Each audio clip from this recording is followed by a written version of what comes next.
انسان کو چاہیے کہ جب اس پر کوئی مشکلات آ جائے، پریشانی آئے، تو شور واویلا کرنے کی بجائے صبر سے کام لے لے۔ صبر کی تلوار بڑی تیز ہے۔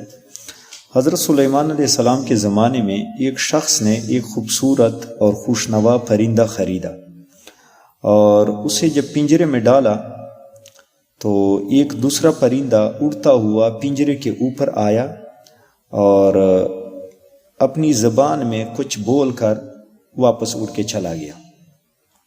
اس کے بعد اس قیدی پرندے نے پنجرے میں بولنا بند کر دیا اور بالکل چپ ہو گیا، کیونکہ اس کی بڑی خوبصورت آواز تھی، وہ بولتا تھا۔ بندے نے بھی اس لیے جو ہے نا اس کو پکڑا تھا، خریدا تھا۔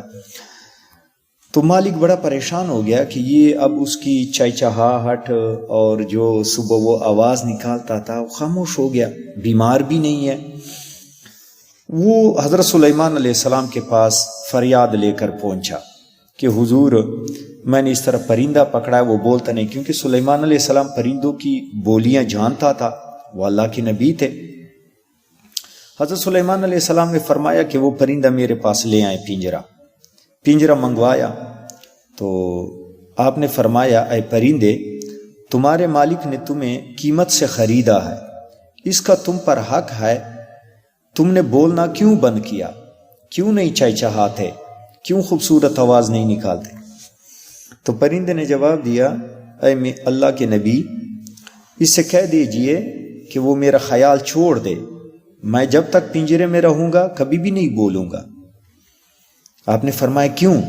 اس نے کہا کہ حضور، میں وطن اور اولاد کی محبت میں روتا تھا، اس کو تو یہ لگ رہا تھا کہ یہ اس کی چہچہاہٹ ہے، خوبصورت آواز ہے، اور میں اپنی پریشانی میں یہ آواز نکالتا تھا۔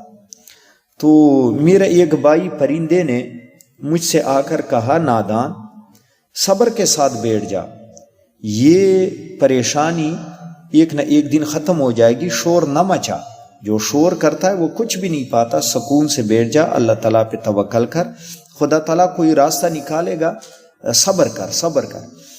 اور اگر تو نے صبر نہیں کیا اور اس طرح چہچہاتا رہا، روتا رہا، چیخ و پکار کرتا رہا، تو عمر بھر پنجرے میں قیدی رہے گا۔ تو اب میں نے وعدہ کیا ہے کہ میں کبھی بھی جو ہے نہیں بولوں گا، صبر سے جو ہے نا میں اس پنجرے میں وقت گزاروں گا۔ اللہ تعالیٰ کی طرف سے جو آزمائش آ گئی تو سلیمان علیہ السلام نے اس شخص سے کہا کہ پرندہ یہ کہہ رہا ہے، تو اس نے کہا، حضور، جب اس نے بولنا نہیں ہے، میں نے تو اسے خوشنوائی کے لیے، اچھی آواز نکالنے کے لیے تو خریدا تھا کہ گھر میں چلو رونق لگے گی، جب اس نے پنجرے میں ایسے جو ہے نا ہوگا تو مجھے اس کی کوئی ضرورت نہیں ہے۔ تو سلیمان علیہ السلام نے اپنی جیب سے اس پرندے کی قیمت ادا کر کے اس پرندے کو آزاد کر دیا۔ تو دیکھیں، اس واقعے سے یہ ثابت ہوا کہ انسان پر جب مشکل مصیبت آ جائے تو گریہ ازاری واویلا کرنے کی بجائے صبر و استقلال سے کام لے، خاموشی کے ساتھ اللہ تعالیٰ پہ توکل کرے، تو ایک نہ ایک دن وہ مشکل آسان ہو جائے گی۔ صبر کی تلوار بڑی تیز ہے، اور جو صابرین ہے اس کے ساتھ اللہ تعالیٰ ہے، کیونکہ اللہ تعالیٰ قرآن مجید میں فرماتا ہے، واللہ مع الصابرین، صبر والے ہر میدان میں جیت جاتے ہیں۔